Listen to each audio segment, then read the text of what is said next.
I want to show you what a Salter Harris fracture is. We have the stud football player. He actually rolled his ankle a few weeks ago.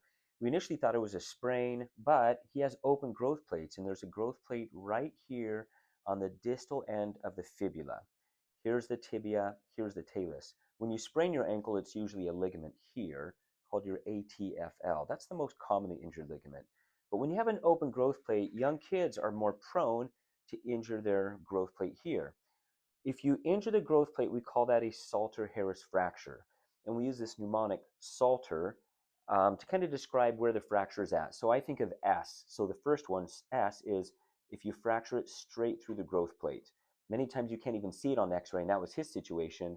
But he was point tender there, and even on ultrasound, we could see a little bit of disruption there and a little bit of blood, which confirmed our diagnosis. So that's the S is straight through. A is if there's a fracture that's above that goes into the growth plate. And that would be the Salter-Harris 2 or A. And then SA, and then L is if there's a fracture that goes maybe below the growth plate or the lower part. And then you can have the next Salter-Harris fracture is it goes kind of through everything. So it goes above, through, and below. And the very last Salter-Harris fracture, or the R, is where it's completely ruined. It kind of destroys that growth plate. So Salter-Harris fractures only describe a fracture in young kids with an open growth plate in relationship to where the growth plate is at.